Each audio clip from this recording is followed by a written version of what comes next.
to have Abbie as our presenter tonight kind of fits right in with what we're trying to do.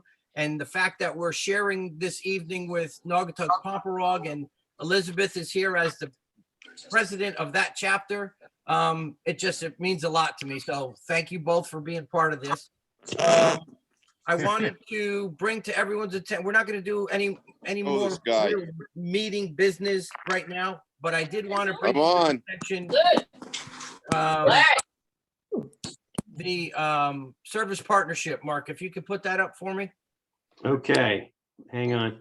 And I didn't mute everybody because I didn't have a chance, but let's oh boy, let's share screen here. Take a deep breath, no big deal. Okay, there's the service partnership.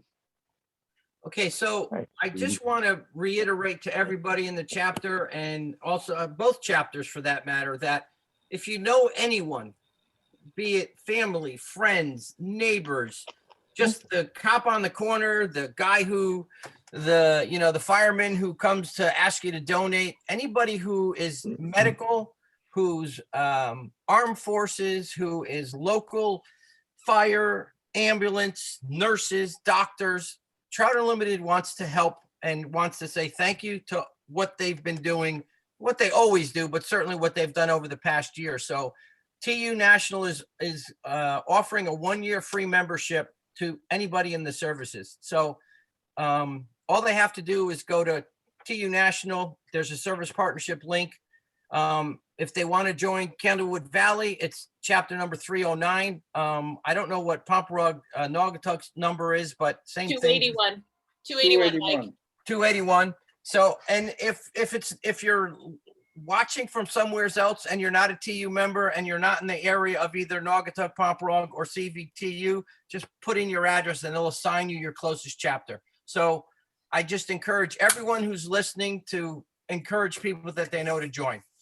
The only other thing I want to do is let's get this raffle going, Steve, so we can get the presentation started. So Steve's going to pull the ticket. CVTU has done, last year we had a life membership that was donated by one of our members.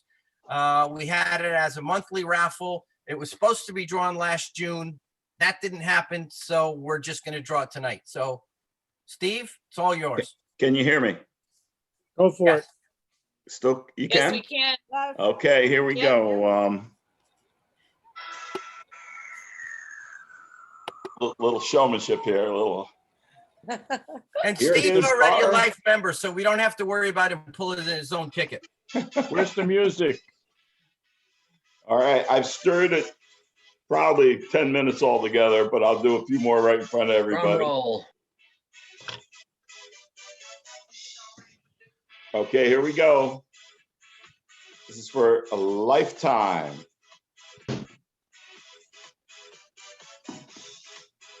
Here we go. And we have Randy Walker. Yay! All right, Randy. Randy. Randy Where is Walker. he? I'm canceling that check for $50, Steve. Did he It fall in bounced the river already, today? 'Cause don't worry he's not about on. it. Yeah, I know. It's maybe still up there fishing. Awesome. You want Awesome. Randy's phone number? No, well, I'll take care of it. We're all good. Thank you for doing that, Steve. Thank you for guarding those tickets all these months. Oh, Thank you. I was And now I'm glad I gonna found them. Yep. Now I'm going to kick it over to Elizabeth. Take it away. Hi guys. I'm Beth Peterson. I'm the president of Naugatuck Pomperaug. I am also the secretary for the National Leadership Council's Diversity and Inclusion Workgroup.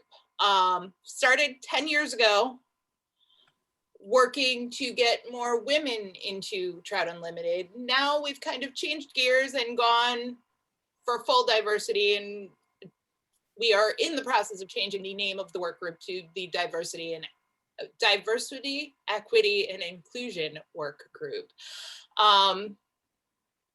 Obviously, we know what our general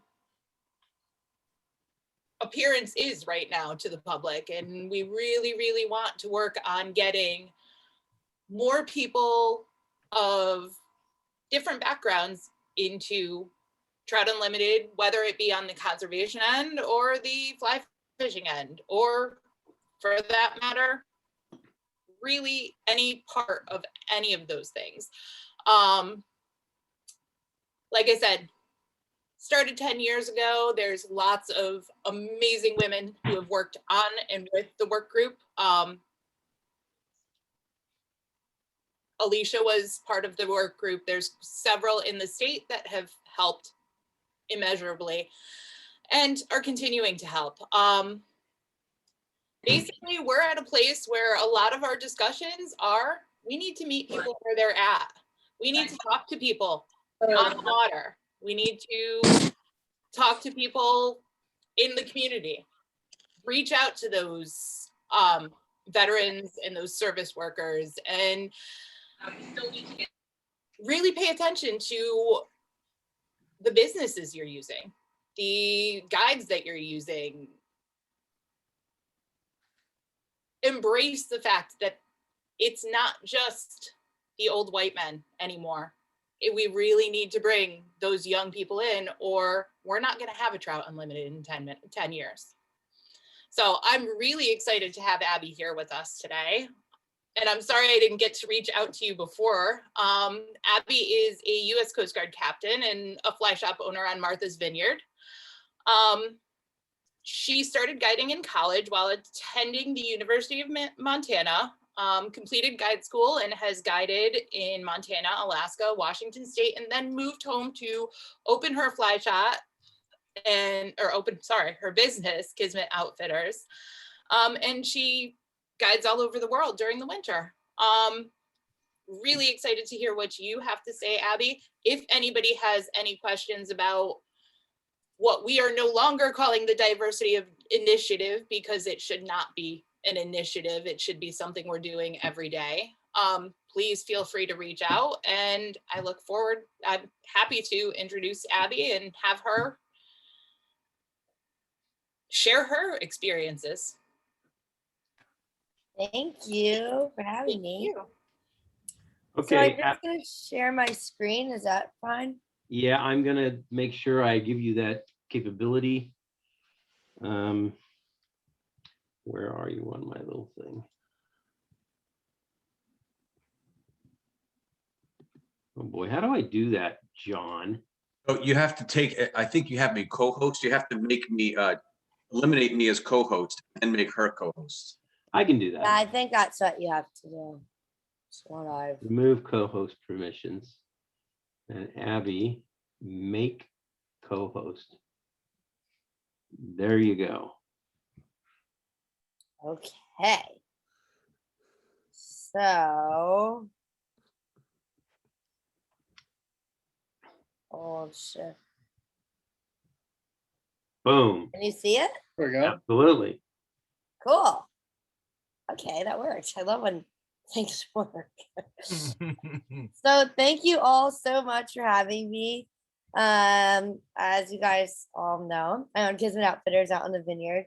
And yeah, I'm really excited to be here. So thanks so much. I'm in the shop now.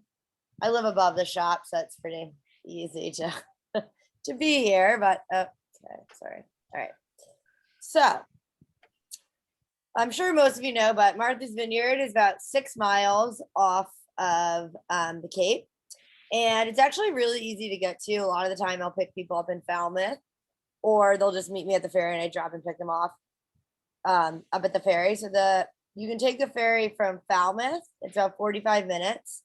Or you can go, there's a bunch of different ferries. But the car ferry, the main ferry, is from Falmouth. And if you do want to bring a car over, which you really don't need to unless you're wanting to fish on your own as well, you should definitely make a reservation ahead of time as far as you can, because it does fill up. But walking over, it's $8. It's super easy. And yeah, I love guiding out here. So I guide all of this all the way around Naugatuck sometimes if I have to. But it's just such a cool, diverse fishery. Like guiding out in Montana, I mean, my gosh, it was amazing. But by the end of the season, I was a little bit burnt out. but here I'm like, I'm never burnt out because it's changing every day. It's so cool. And it's just this amazing, diverse fishery. So what we're fishing for out here is striped bass, bluefish, false albacore, and bonito.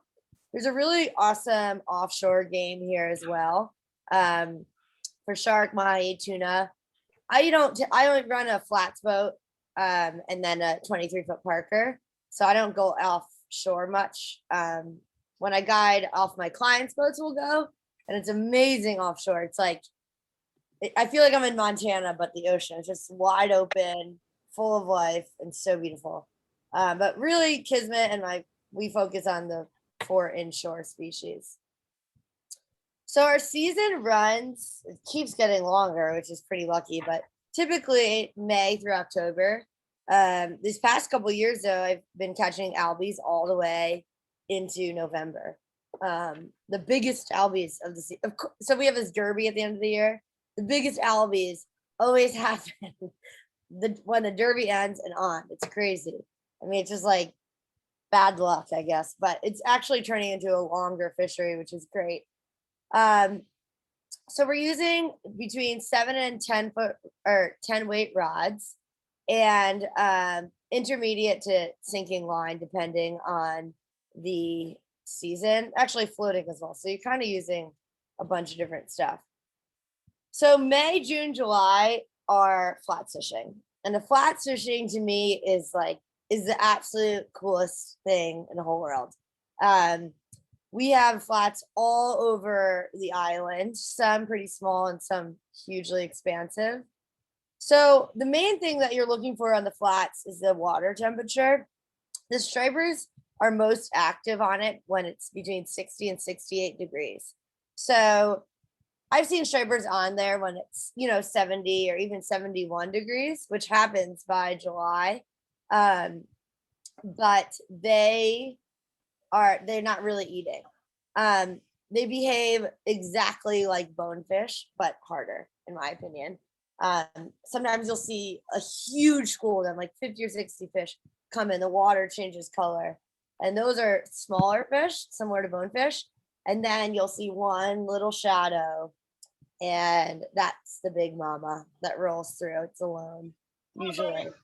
The cool thing is about the flats, is you're using a ton of different flies depending on the tide.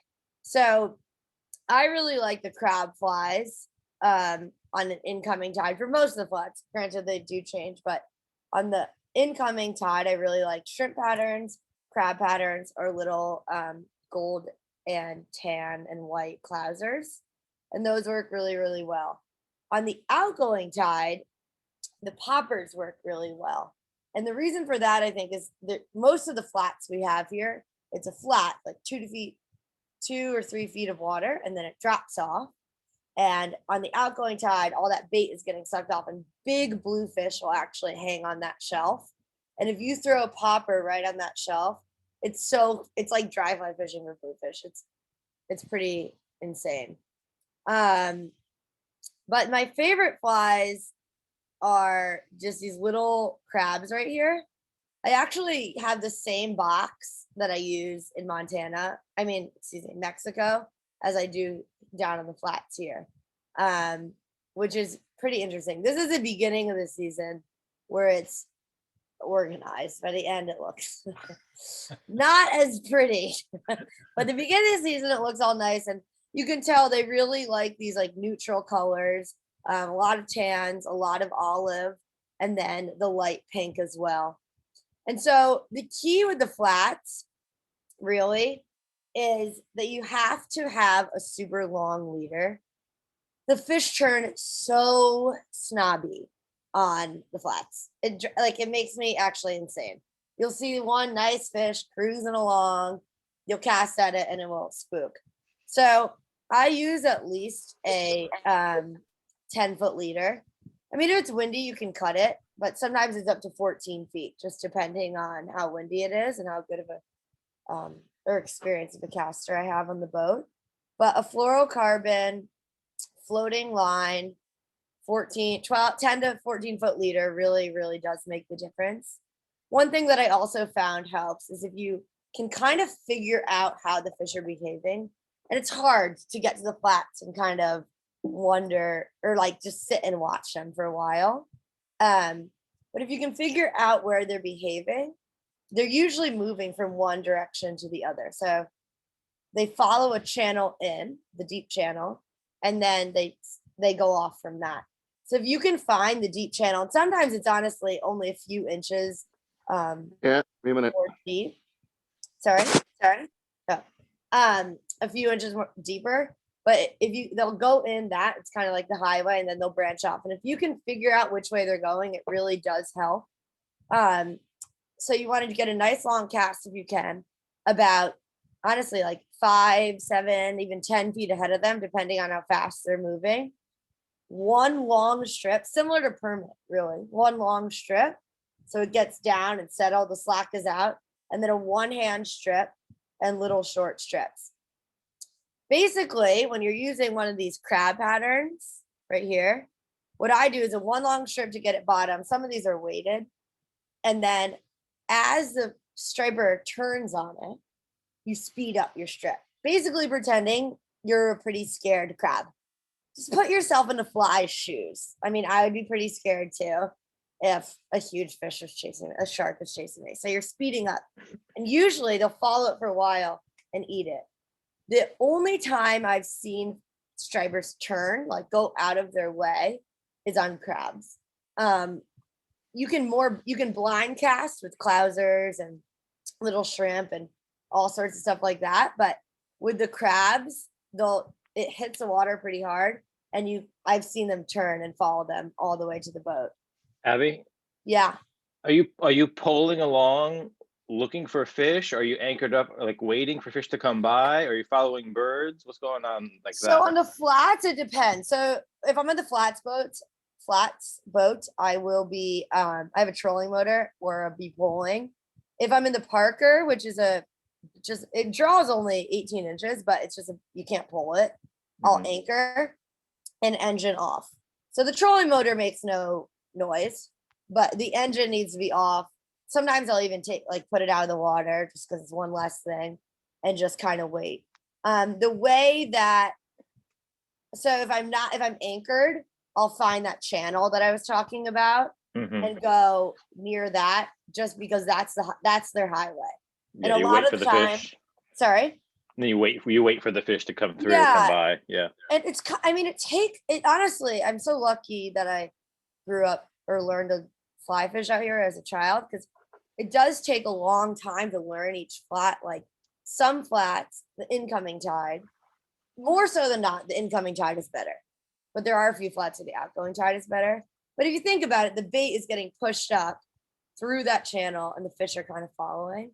So I think the general rule of thumb is the incoming tide. And then just waiting. And, both can be really productive. Like it's just kind of a stealth game at that point.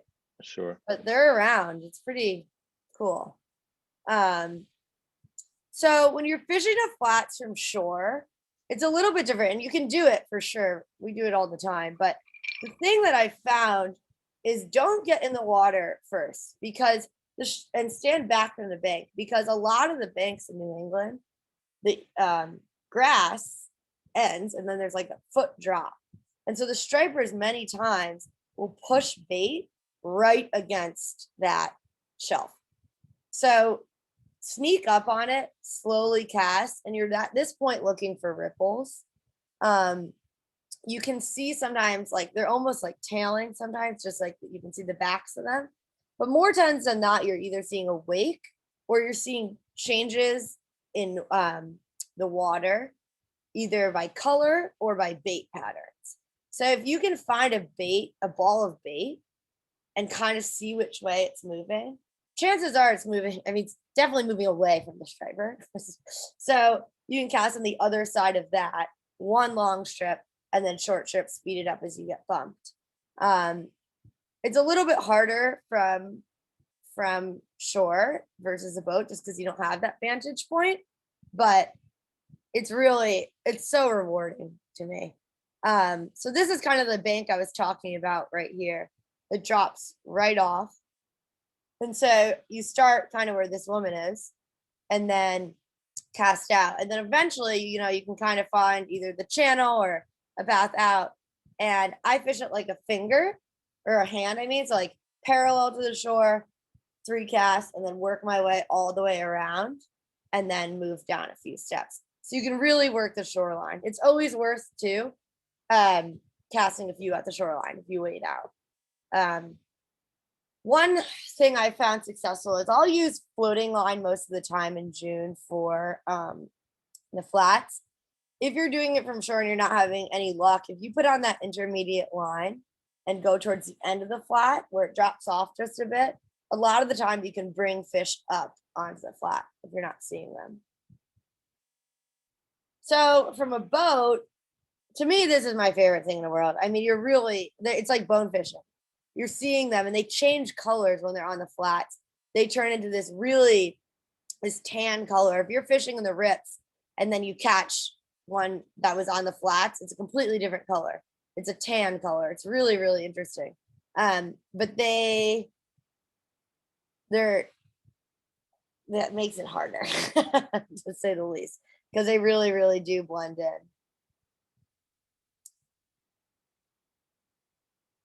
So you can see the island is so clear, and on the before the plankton moves in, which is June, the water really is gin clear. So that's why you really need to have that very long leader and cast at least 10 feet in front.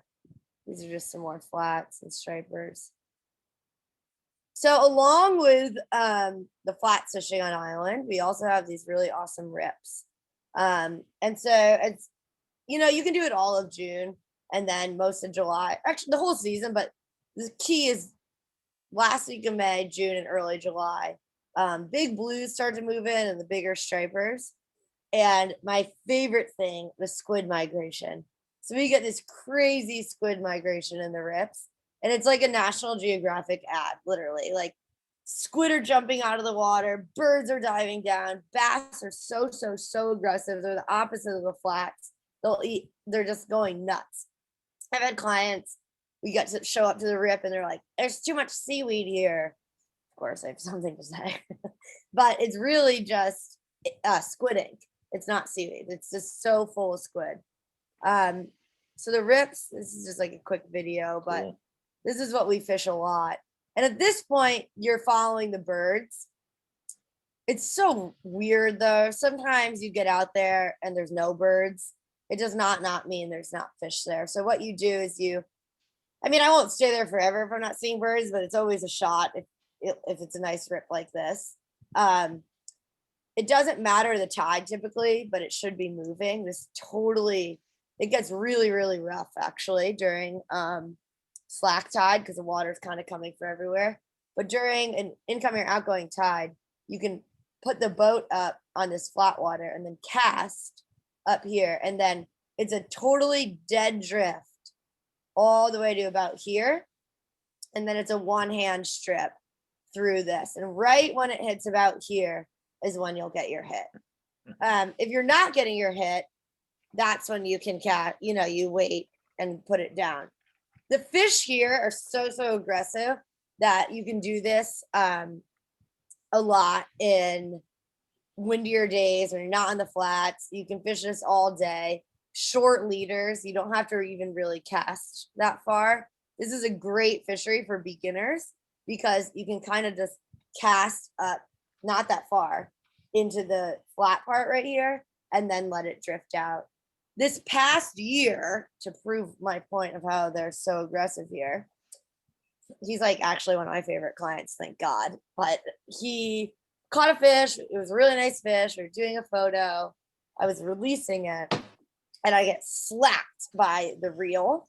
And what I didn't realize, which was my fault, but he left his line. His fly was on my swim platform, just bouncing on and off in the water. Like the engine was going. Sometimes I'm holding the boat at 9-10 knots just to keep it straight here because the current is that fast. And a fish came up, ate it, and took my hatch reel and Thomas rod with it. I was so mad. If it was anywhere else, I would have jumped in the water after it.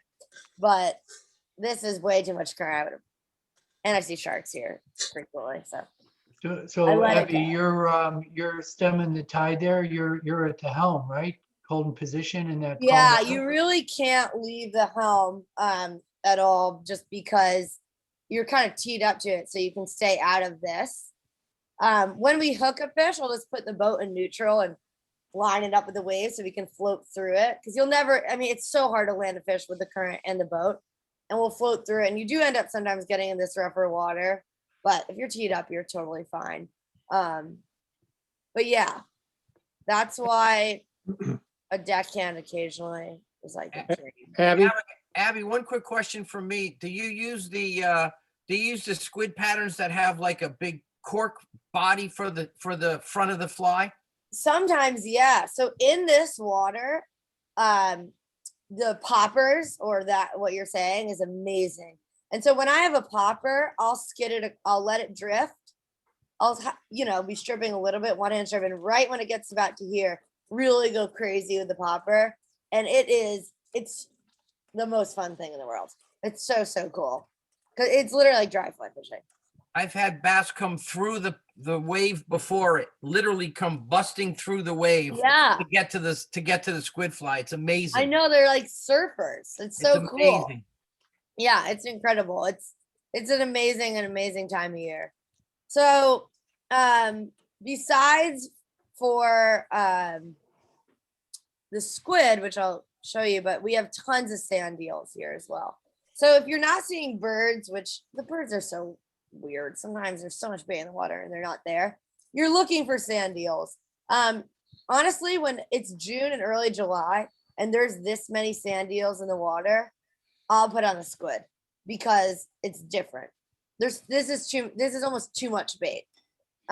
It's almost impossible for you to cast something that they'd eat when there's this much bait. So you'll either put on a bigger sand eel or a squid. These are some of so this is a squid that's in the water. This is obviously the fly. Where I found most success is peach, like a light orange, or bright red and purple, depending on the lighting. So the darker the day, the darker the fly. The real thing though is the eyes of the fly. You want stripers love big eyes. So a lot of the flies that I have tied for the shop right now, the eyes are like this big. And those work really, really well. They work so well that sometimes I'll have one eye and they're still working. It's just it's a good thing. This is another really good one. This is about 4 inches long. And the key with this, I think, is honestly the strip. It's a pretty jerky strip, thinking about a squid kind of going through the water. So it's a one-hand jerky strip. For this, because the current is so fast in the rips, you're still on the surface with intermediate line. And sometimes I'll switch to 350 grain sinking, just depending. But I always have both on board.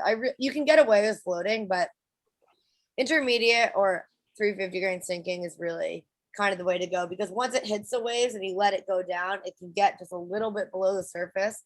And sometimes that makes all the difference. So here I'm using pretty big tippet and leader. There's so much stuff in the water that honestly, sometimes you're using 40-pound tippet. They're not spooky in the rips. It's the opposite of the flats, literal opposite. And it can be 4 feet long, the leader. So it's really good if you're teaching someone to fish, or, it's windy out where you don't really want to be casting a ton. The rips are a really good option. So the other side of this that comes in is really nice bluefish. Bluefish are so, fun to catch. They are fighters. The nice thing about this fisher, or when you're fishing the rips, is you can have that heavy fluorocarbon or even a nice wire leader. I ever use one from Cortland.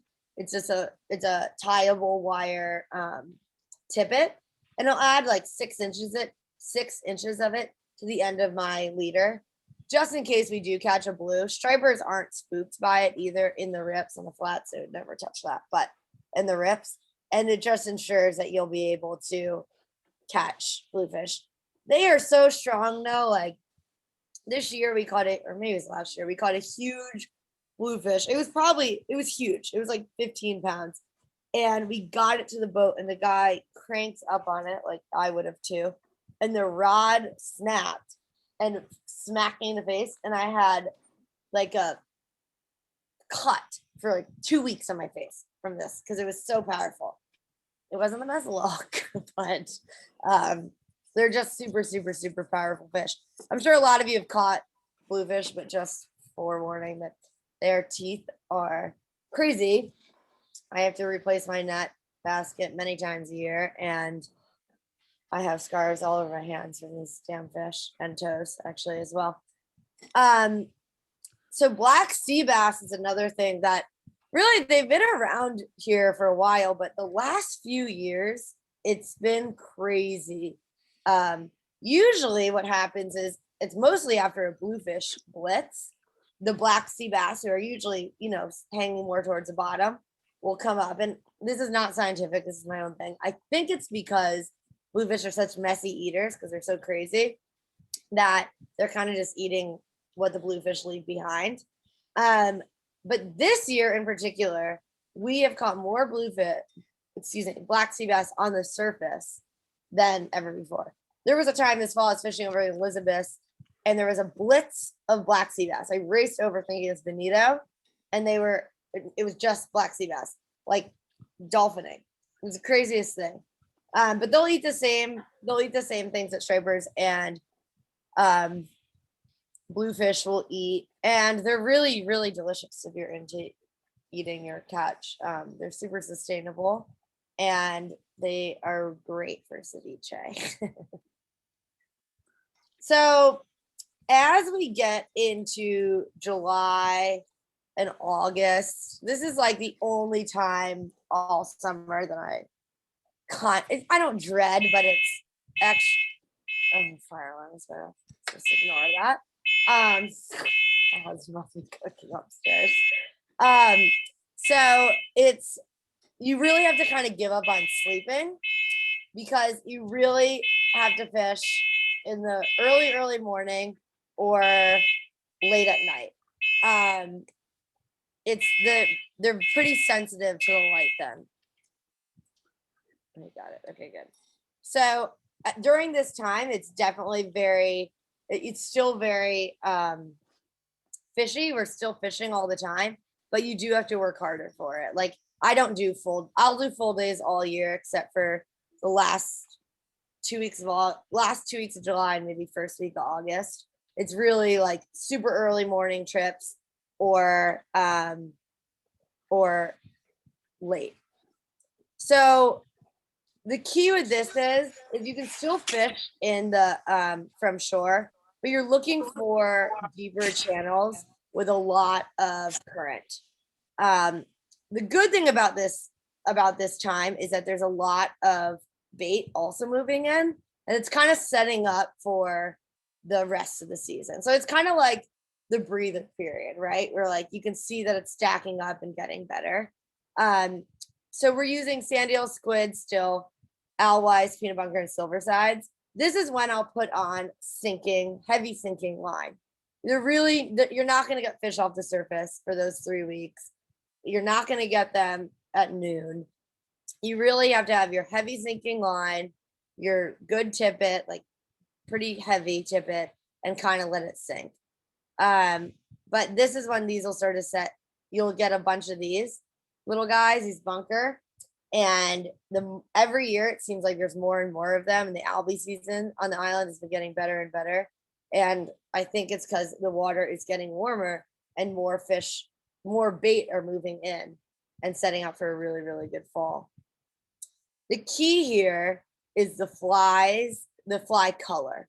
So because we're fishing in darker parts of the day, you really want to use those darker flies.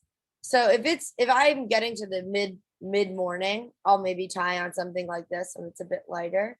But more times than not, I'm using this. It's an Enrico fly, the black, and I use it for tarpon too down in Mexico, but it works really well. The dark purple and black, or there's another one with dark red and black, and that works really well with sinking line.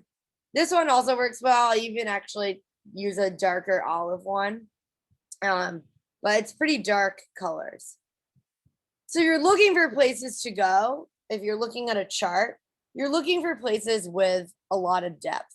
So why the island? It's a lot, like some people will not striper fish during this time. We're so lucky on the island that we're still able to because we have so many shoals around us where it literally goes from 95 feet to like 5 feet. It can be a little sketchier on the boat. You have to know what you're doing, but it really, really helps. So I'm not leading a ton of shore trips this time of year. It's mostly boat. I'll really urge for the boat. And we're headed to places such as this. So this is middle ground. It's in between the Cape and the Vineyard. And it goes, so I mean, you can see the bottom. It's 3 feet in some spots, but it drops off as you can see, 55, 53 feet on either side. So that cold water is getting rushed over the top and the bait is getting sucked up to the top. And that's where you're going to find success during this time of year. Also places with a lot of current. This is the Elizabeth, where there's just a ton of cold, cooler water moving in here. The flats are totally dead, but stuff like this, you'll still be able to find stripers, especially in that low light. There's just some stripers we got during this time of year. So if you're doing it from shore, like I was showing you earlier, the flats, you really want to go to the channel. So this is off Menemsha Point, and it's great. There's a lot of deep channels here where once again, that cooler water is moving in and out and kind of moving that bait around and changing the temperature. The big thing that I found success in is on an incoming tide this time of year with the jetty. Once it's an outgoing tide and it's in those bays, the water does get so warm that the fish kind of scatter and go to deeper water. So if you can get an incoming tide, especially if it's low light, sinking line, fish it just like a river, cast up current, let it drift, and then that one hand strip through. And usually on that swing, you'll get a bump. But that's really what you need to do from shore. It's crazy, the fishery, how much it's changing since I was younger and even in the past few years. The Bonito have come earlier and earlier and earlier every year. So like this lull that I'm talking about actually has almost been non-existent the past few years, because you kind of put stripers on the back burner and you head out for the Bonito. So Bonito can't actually see at night, so you can fish for them all day. So that like couple weeks that I'm saying I'm not doing full days, that's when we're just going for stripers. When these guys move in, they'll come right up the shore and you'll fish for them all day. This woman right here, she's one of my favorite clients now. She's a good friend of mine as well. This is her first year fishing. This is maybe 5 or 6 years ago. And she was worried that she couldn't cast out far enough, because it does help to cast pretty far to Bonito. And this photo, she was casting back at shore for them. Like they hug the shore a lot of the times. They're not going super deep always. We get these amazing blitzes on islands. This is an example of some Bonito. So really at this point, once again, you're chasing bait, you're chasing birds, and you're looking for current. So this isn't a rip or anything, but there's a strong current line here. You kind of see it actually. See that slick right there? So you're looking for those current lines that bait is kind of following on either side. And usually if you're there long enough, you'll see a blitz. The other side of it is you can follow the birds.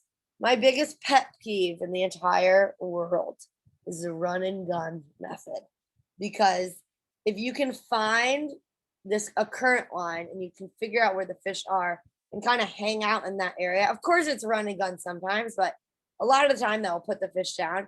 If you can figure out which way the bait is moving, not necessarily the fish, the bait, because the bait is pretty predictable with the tide. You find a current line, you find a deeper channel, they're moving in and out of that, the fish will typically come from there. So you're looking for that, and then the fish will come. You can also blind cast for the bonito. So as we are using intermediate line for this and a 2-hand strip, bonito and Albies have incredible eyesight. So if you're using that 1-hand strip, the fly stops in the water. And a lot of times I've seen fish follow it, 1-hand strip if you're doing it really fast, and it will stop for a millisecond and they'll turn around and leave. So I tuck it under my arm, 2-hand strip, and that ensures the fly will never stop in the water. So when the bonito come, because they can't see at night, you can fish for them all day long. They're in the rips. They're really kind of all over the place. I've seen them on the flats too, but they move so fast that they're pretty hard to catch on the flats. They're usually chasing bait and going back to the deeper surface. This is a really hot spot on the island called the Gut. I'm sure many of you have heard of it, but it's a good example of why it's a good fishery, because the current, it's deep here and the current will rip in and out of here. So it doesn't really necessarily matter the tide of in or out. It more matters that it's moving. A lot of the time, you'll see fish during slack tide, but they're not going to necessarily be eating a ton. So when the fall comes, it's like a new guide season. I'm exhausted from guiding the last 4 months, but I don't even feel tired anymore because I'm so excited. So all 4 species are there. The big stripers roll back through, the big bluefish, the bonitos, and then the very special fish, the albie. Typically when the albies move in, the bonito will kind of move out. So we'll be catching bonito from shore, and then we'll catch albies, and they kind of reverse. And it's interesting because they eat the same things and they behave very, very similarly. And you'll find them in a mixed group, but typically if you're targeting bonito and you want the albies are catching from shore, you're going to want to get in the boat and go a couple 4 or 5 miles off sometimes, depending. But when the albies come in, you'll get them from shore. It's an amazing shore fishery. A lot of people ask me how you can tell the difference. Bonito have a very sharp teeth. Albies have none. And bonito have the stripes, and albie has this nice camo. Bonito are very delicious to eat. Albies are horrible to eat. The struggle that we have with bonito is because they have good eyesight, you really do have to have a strong fluorocarbon leader on. If there's a lot of bait and wind, I'll put on a nice little wire, like the Cortland wire I was talking about, the tieable tippet, and that will still give it movement. The albies are not going to eat that. So if you're in a mix, you're going to want to risk losing it, in my opinion, with a fluorocarbon strong 20-25 pound tippet. So then you have options at both. If it's just bonito, if it's just August, you can put on that wire, but that's the downfall with them. Those darn teeth.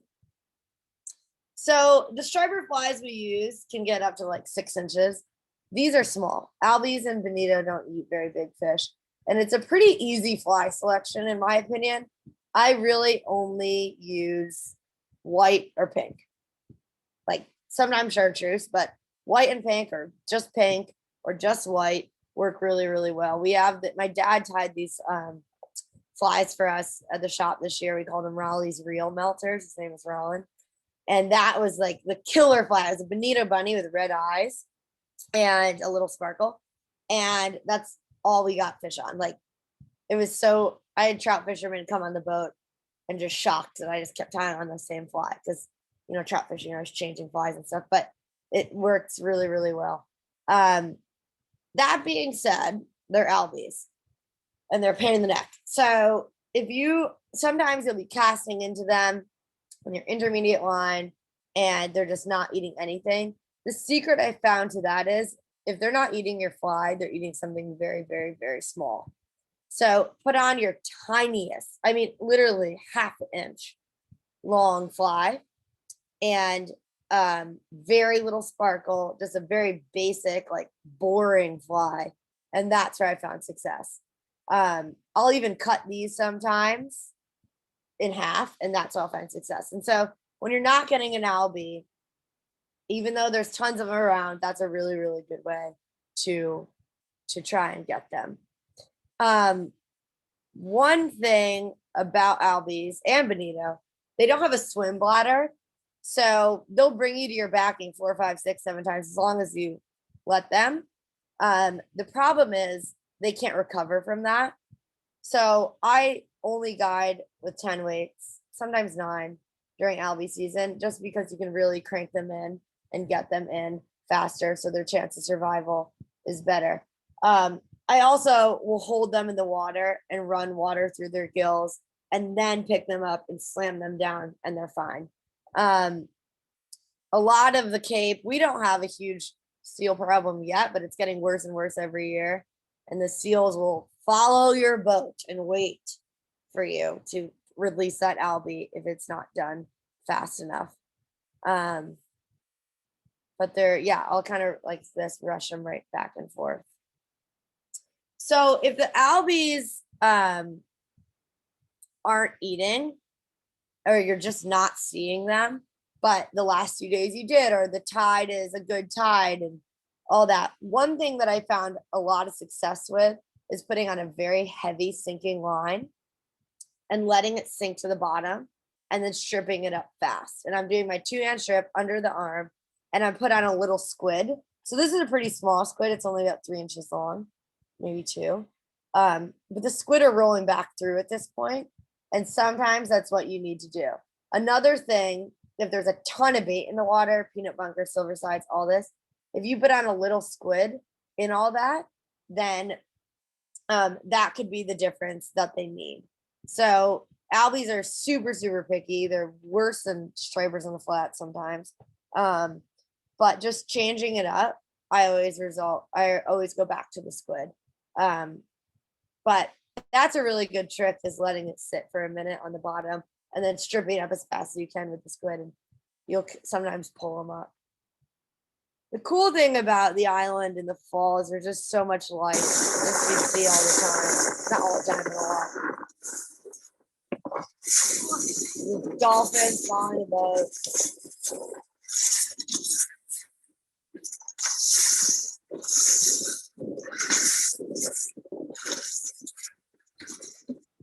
The island at this point is so full of life. The water can be up to 80 degrees at some points. So at this time too, you can do the offshore fishing.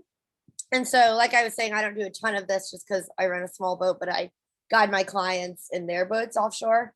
And when you go offshore, you're looking for the temperature change, because the Gulf Stream runs right by the island. And it's really cool. Like, we'll get fingers off of it sometimes toward the island. Like 2 years ago, we were catching mahi 3 miles offshore, which is it's crazy. But there was a finger off the Gulf Stream that brought them in. But when you go offshore, you'll see a ton of dolphins. Right when it'll go from like 68 degrees to 80 in like 20 feet. And that's when you know you're in the Gulf Stream. And that's where the fish will be. The bigger tuna and mahi and marlin. So when you're out there, you're looking for either a buoy or a balloon or something, and the marlin will be hanging under that, or the mahi. It's really pretty. It's pretty interesting. You'll see tons of whales too. I mean, it's just such a different world out there. But once you're out there and you find the Gulf Stream, you can find there's a weather buoys out there. There's tons of stuff, and cast towards that. You'll usually get something. One of the coolest experiences I had is we were following these whales, and they were going around in a circle, and we were just watching them for a while, and you could tell that they were putting the bait all together. And it was like magic. We're like 50 miles off, there was a buoy. We cast out the buoy and got a nice fish. It's pretty cool out there. So during the fall, also, the island has the Derby, which is this, if you're not familiar, it's this 5-week long fishing tournament. Fly fishing and spin from shore and from boat. And you either win, if you win from shore, you can get a chance to win a boat. And if you win the biggest fish from the boat, you get a car. This is one of my clients, super proud. And the whole island just changes. Like everyone, you go to the bar, you get a beer, everyone's only talking fishing. And they're either like super friendly or very secretive, like cold shoulder. Those people did really well that day because they're not going to tell you, give you any hints. But it's a really, really, really cool experience. They have a weigh-in from 8 a.m. to 10 a.m. in the morning and then again at night. One thing I'm really proud is they took out striped bass. They just told me today, actually, that they took it out again for this year, which I'm really happy about. Our striped bass populations are struggling a bit. So it's a really responsible, awesome choice. So now it's just bluefish, Albies, and Bonito during that time. But big blues are coming around. A lot of them are on the south side of Nantucket. The water is super warm, high 70s. The nights are cool though, so the flats can start fishing really, really well again at this time, especially those flats where there's a big drop off.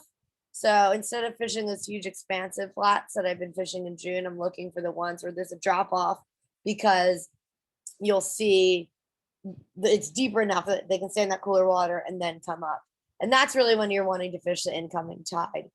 This year I was wading the flat and I literally almost died because I thought I was about to get eaten by a shark.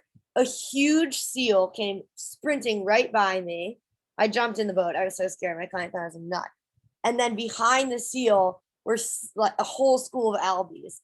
And they were just chasing on the flats, 2 feet of waters. It was insane. It was so cool to see.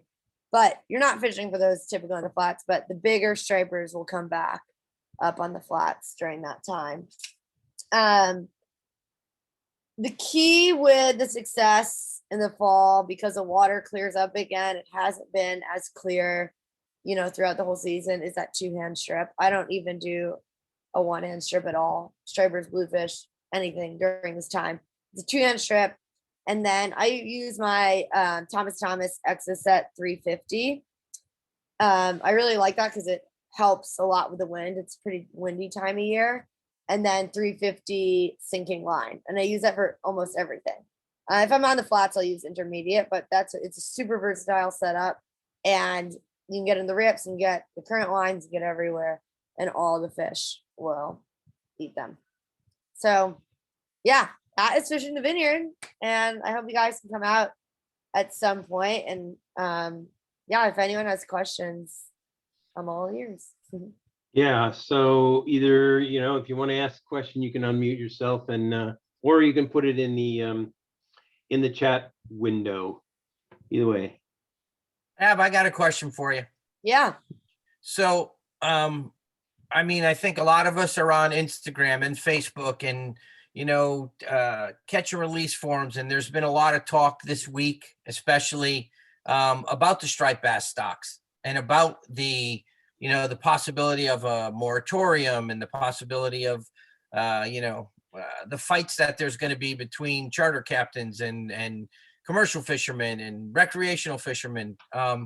Do you have an opinion one way or the other as to what you think might be the best solution? Because in my lifetime, when I was a kid, there were no stripers around. You saw pictures in the bait stores of, fish that were caught in the 50s. And you didn't know what a striper was because there weren't any around. And then they put a moratorium on them. We couldn't kill stripers for probably 5 or 6 years. And then it was one fish over 38. And then there were stripers everywhere. Yeah. And now it seems to have fallen back to, certainly not what it was when I was a kid, but the fishing doesn't seem to be as good as it was even 5 years ago. And I'm just wondering, is it a sectional thing? Is just like, if you don't mind sharing your thoughts on it, I would appreciate it. Yeah. So in my opinion, and it's hard when I talk about this with clients because in my opinion, the striper fishing is great. Like there's a ton of them around. The problem is So people, when I say, oh, they're in danger, they're having troubles with stocks, it's hard a lot of the time for people to see that. What the key is that they're all the same size. It's this cookie cut. It's one generation of fish. It's not the breeders. They're the future, but they're young. I mean, they're between 24 and 26 inches, all of them. And we get a big one here and there, but not like, when I was growing up or anything. So the key, in my opinion, is to take care of that stock because they're the future and they're going to be the ones carrying on the next generation of fish. I mean, I don't want a moratorium at all. I mean, that's my entire livelihood my entire life is stripers.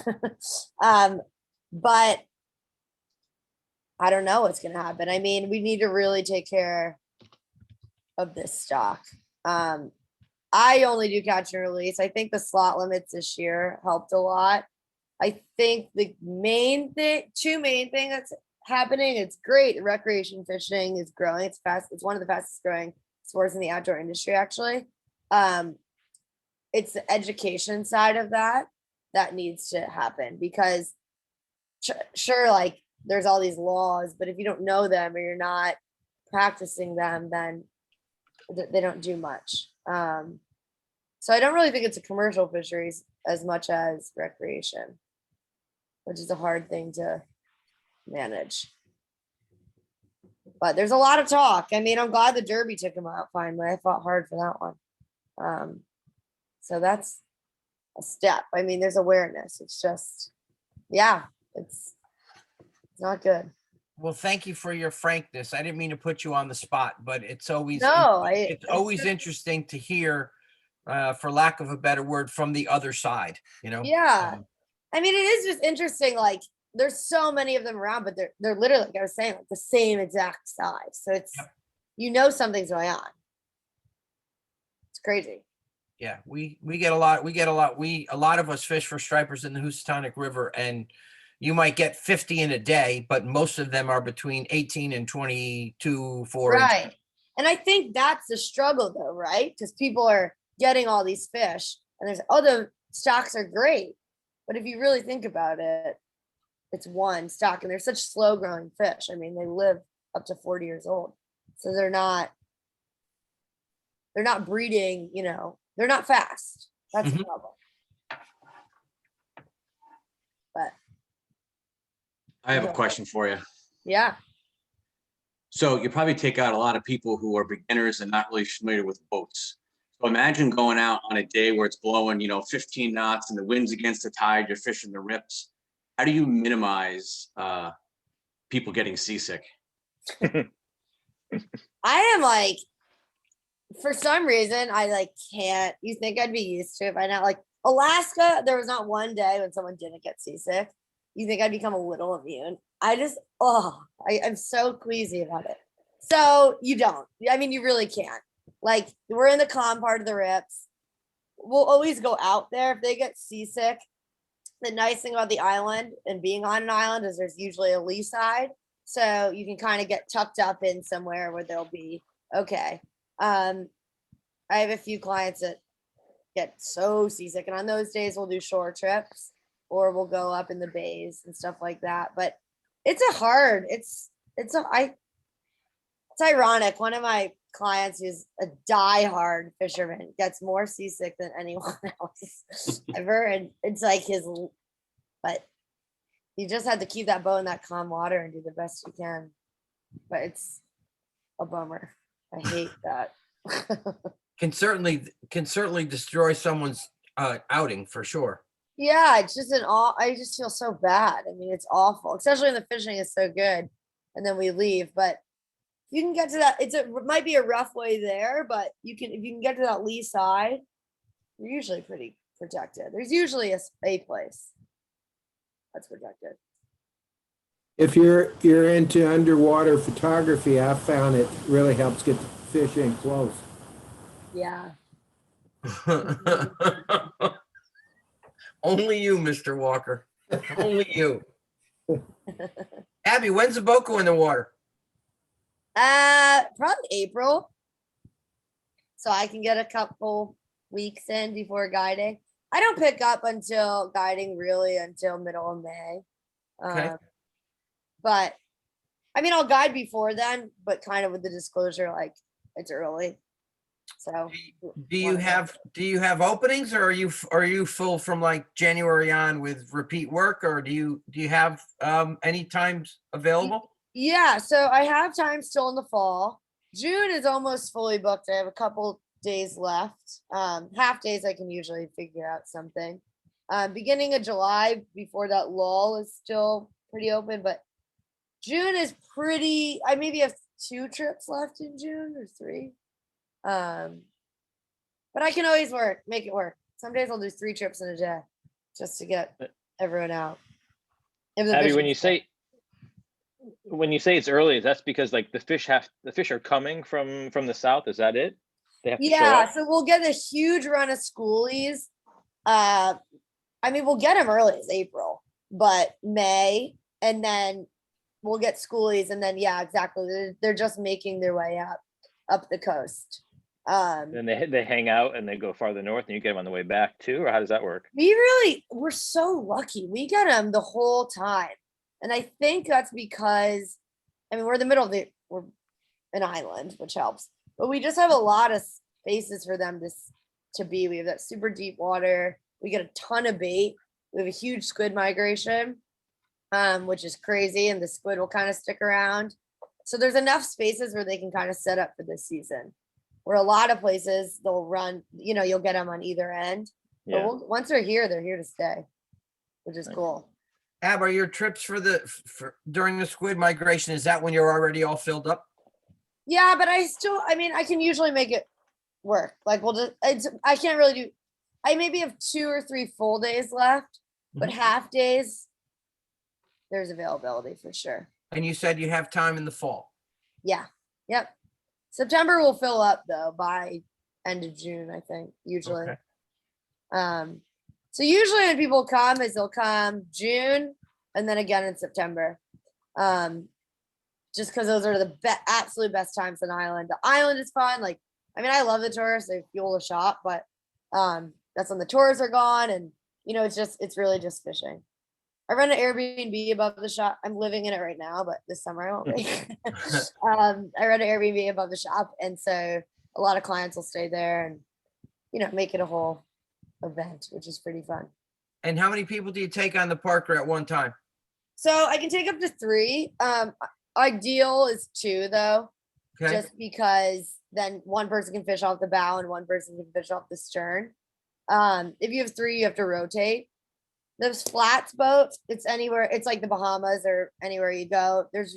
We usually can kind of figure it out where maybe there's 2 people casting, but usually it's one person on the bow, and then you rotate fish or however anyone how they choose to do it. But typically it's just one person on the beaver tail. If we came up with like say 4 people in the fall, do you have a sister boat that you could? Yeah. So I usually when I do groups of 4, we can do one day all together on the shore, or we'll run both boats. Okay. And then I have another guy to come in to do the other boat. I just know the conversation that happens whenever we have a really good presentation like this, and I believe yours was one of those really good presentations. There's going to be chatter like, okay, who wants to go? When's the best time? Who can get this time I off? hope you all can go. We want to go. We want to go during the week, not on the weekend. Blah blah yes, blah. you know. Well, and that's a key during the Derby too. So the Derby starts like September.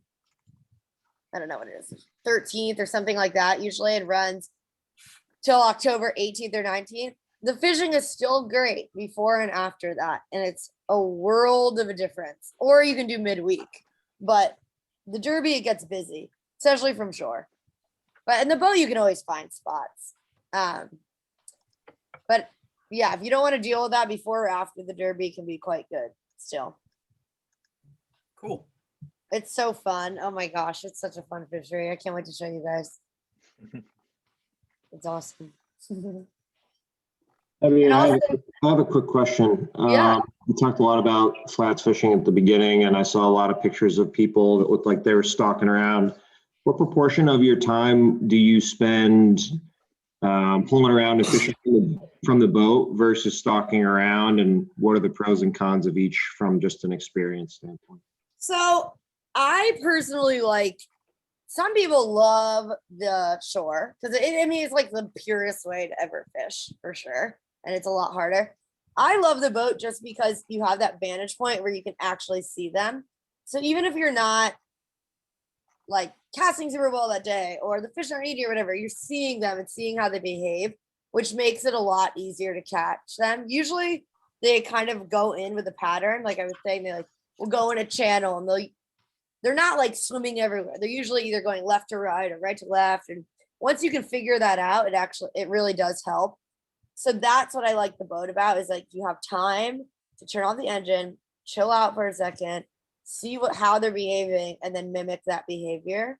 Where I feel like when you're on shore, it's a little bit more of a guessing game, just because you don't have the vantage point to see which way they're moving and that. Another thing too, but the key with the shore is really because you're not necessarily seeing the fish, especially the bigger ones, because they don't travel in a school. The big ones kind of are like bone fishing out on their own. You're really looking for that change in water color, which is the bait, or like rain bait or anything where there's bait, and then casting towards that. So it's harder, but it's pretty cool catching them. Or fine blind casting, but a ladder you can also bring. But I'm also just like not a very quiet person, so the boat kind of removes that clumsy loudness. Reflecting what Mike said, though, that great presentation, a lot of really good information, and I like the way that you sort of walk through it from a seasonal standpoint, because it's such a diverse, you're right, it's such a diverse fishery, and it has so much to offer. So it's cool to have like a linear presentation like this. Thanks so much. It's so fun. That's why you can't get bored here, because every week is a new fisher. It's crazy. It's cool.